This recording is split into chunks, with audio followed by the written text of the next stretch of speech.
U.S. military forces have launched strikes against Iran in retaliation against the downing of one of its Apache helicopters. U.S. Central Command said operations began around 5 p.m. Eastern Time. That's about 5 this morning in Singapore. Well, CENTCOM called the mission, quote, a proportional response to unjustified Iranian aggression. Iranian media said that explosions were heard around Sirik and Hormozgan province near the Strait of Hormuz, confirming that a projectile had landed in the area. The U.S. military said it targeted Iranian air defense and radar systems around the waterway. Yeah, President Donald Trump had vowed a response to the downing of the chopper on Monday night, which he said was patrolling the Strait of Hormuz. He wrote on Truth Social, the U.S. must, quote, out of necessity, respond to this attack. The two crew members of the Apache are unhurt. They are rescued by a drone boat, the first such rescue of its kind by the U.S. military. The Apache crash is the second crewed U.S. military aircraft that Washington has confirmed was shot down during the Iran war. An F-15 fighter jet was shot down back in April. But the latest incident threatens to reignite hostilities a day after Iran and Israel halted attacks in the worst flare-up since the truce took effect in April. It also raises doubts about a deal to end the war, which President Trump has repeatedly claimed it's near.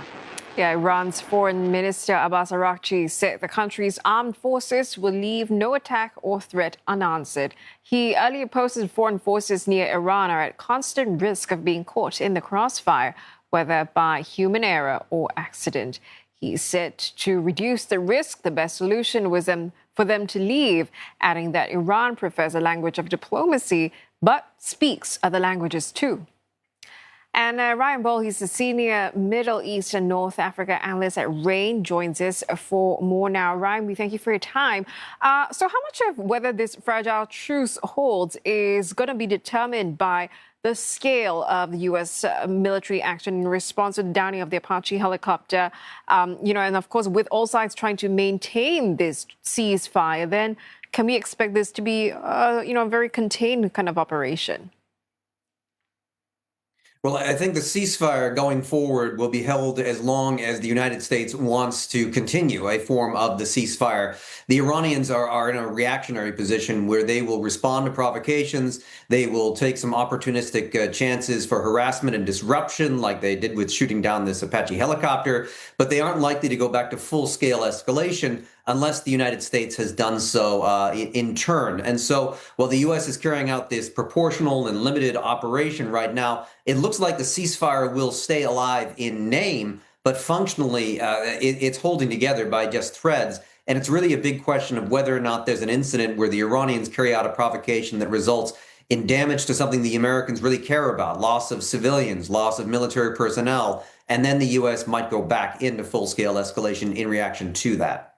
Okay, Ryan. So on that note of the fragile ceasefire itself, some experts argue that prolonged ceasefires without a durable settlement can give Iran time to, perhaps adapt, improve drone technology, as we've seen, and replenish capabilities. Would you agree that Tehran is using it strategically?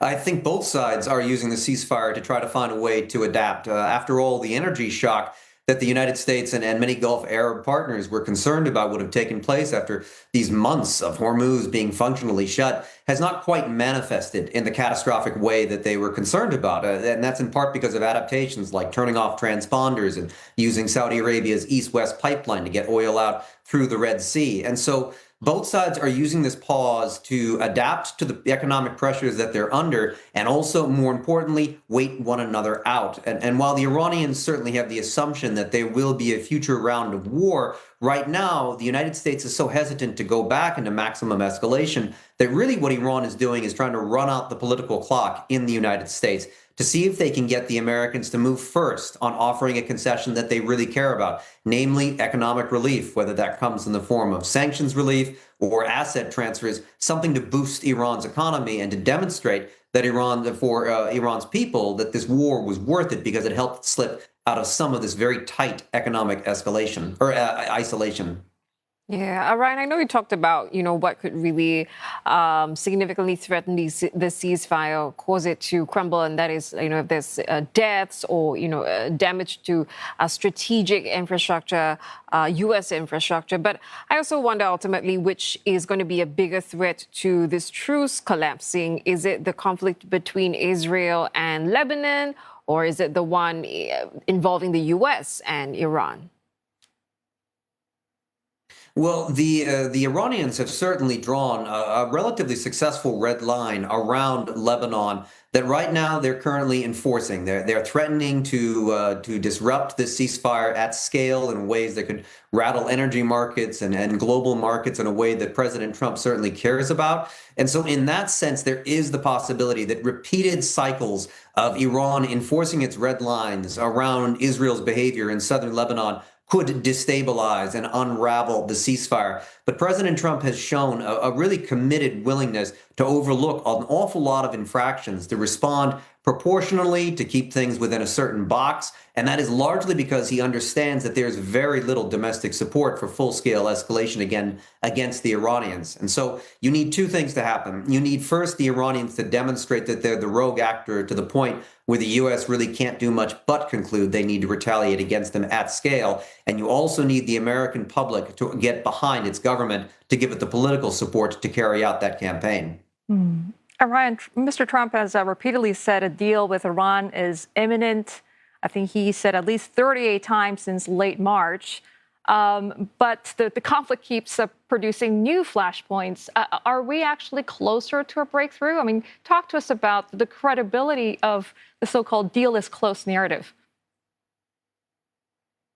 Well, in the broad contours of what we've seen from these negotiations, the two sides seem to agree on roughly what needs to be done. The Iranians are willing to admit that they have to offer some sort of nuclear program concessions to the Americans, that they need to take steps to lift their blockade of Hormuz and to normalize security conditions in the region. And the U.S. understands it needs to lift its blockade and end its immediate threat of war against the Iranians. Where it all falls down is whether or not the United States is willing to trade assets or sanctions relief to the Iranians to get those goals.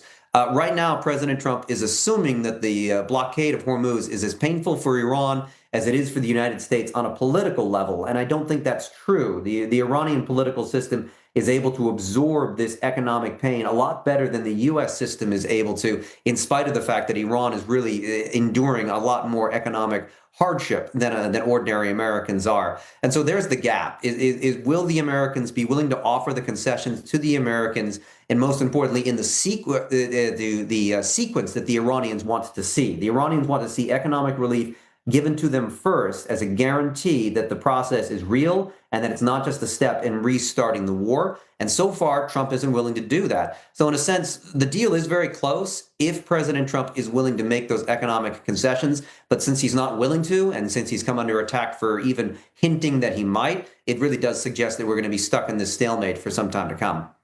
Yeah, so clearly the U.S. and Iran, they both want to end the war. They're not on the same page when it comes to the how. What do you think is going to happen? Who will blink first?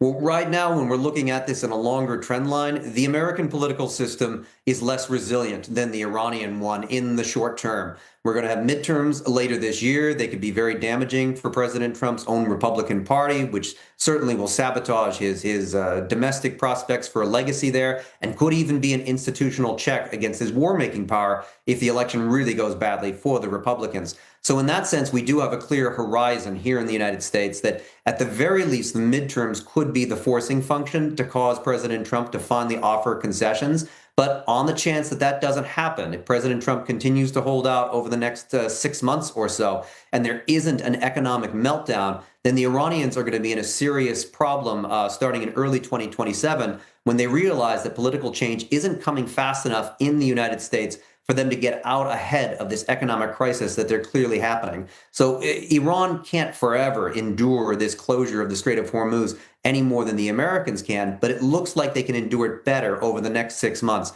than the United States. So it's just a question of whether or not President Trump decides that it's more important for him to try to save Congress or if he's willing or if he's willing to sacrifice Congress for the sake of trying to pursue this long-term legacy with Iran.